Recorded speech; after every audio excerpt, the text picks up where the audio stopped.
So you found the skeleton. How would you tell people that it's you personally? How would you decide? Well, interesting question. I don't know. I'd have to do some research on this.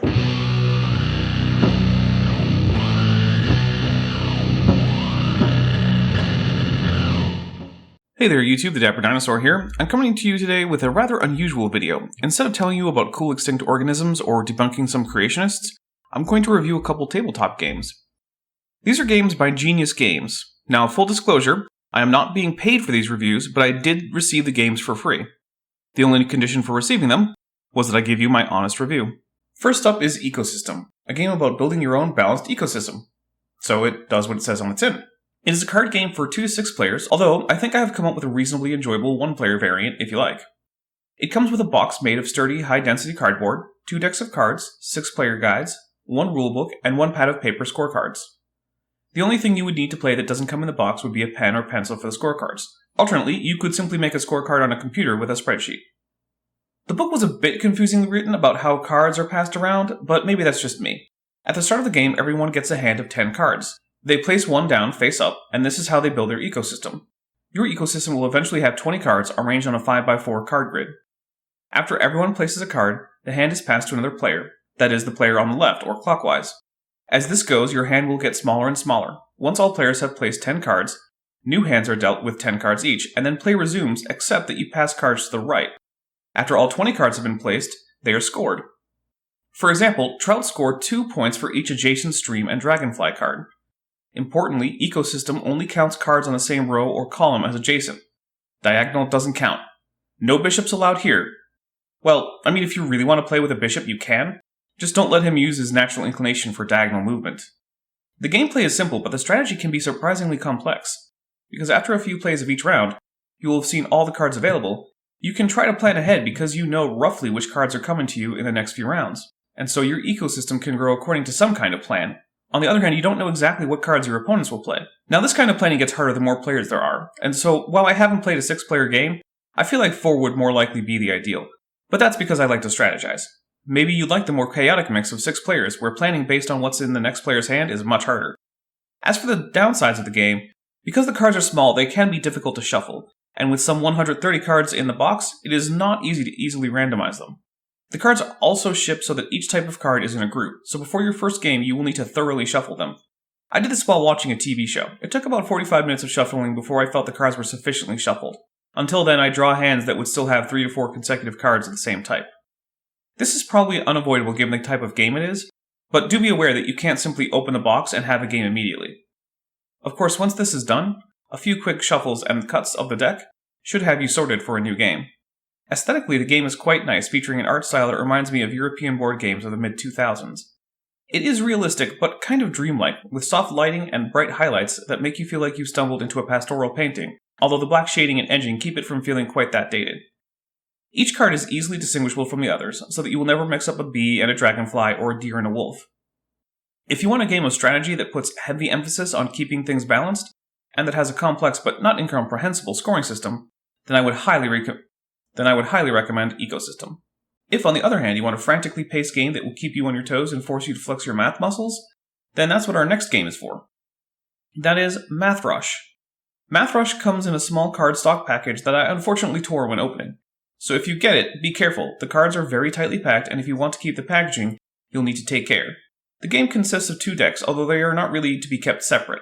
Like Ecosystem, most of the cards will be shuffled together.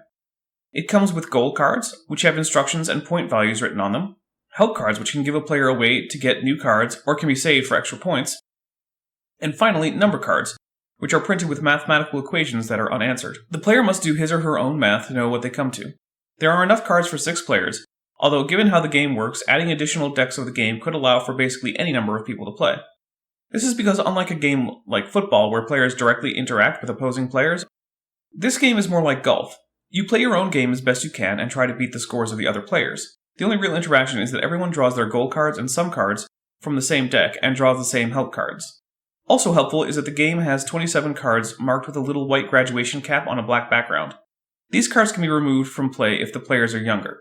That being said, I would recommend that all players be at a similar level of education. An adult may find this game substantially easier than a 6-year-old, so this game would be great for a group of kids within, say, a single grade or 2 of each other.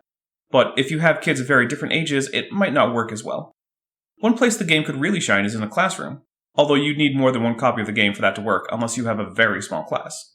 Setup is quite easy. First, shuffle the sum cards and goal cards in separate decks. Then each player is dealt a hand with a number of cards determined by the number of players, which by the way means if you're going to get a second set of cards to go over 6 players, split the players into separate groups of the same number of players using a single copy of the game for each group, and base the number of cards in the hand on the number of players in that subgroup. Each player is also dealt 3 goal cards. The goal cards are played in a column with enough room for cards to be placed to the right. Once this is done, a 3-minute timer is set. Do note that there is no timer included with the game. You will have to get your own. But since that's a basic app on most phones, you shouldn't find this a problem. Players now have 3 minutes to place their sum cards to the right of their goal card following the rules written on the goal card, such as all sums must go in ascending order, or all sums must be even or odd. All correctly completed goal cards will score points. At any point, a player may use a help card to remove some of the cards they have played on a goal card. If, for example, they find they have incorrectly completed the set, or they may use it to give all players a chance to refresh their hands. Once the timer is out, scores are calculated. Note that the game does not come with a scorecard. You will have to keep track of that on your own with a bit of paper or on a computer or something. 2 more rounds are played this way, but remember you cannot refresh the help cards between rounds. They are a finite resource. All players must draw on together, or not, which is one of the only ways players directly interact with each other. After the final round, the round scores are tallied and bonus points are scored for unused help cards, although this isn't something that can be used to tip the balance of the game since all players will get the same score for this. Instead it is used to help see what tier of gameplay you were in. This is mostly a matter of bragging rights. The winner is the player with the highest score. There is also a single-player variant with 4-minute rounds that can be used to practice your math skills.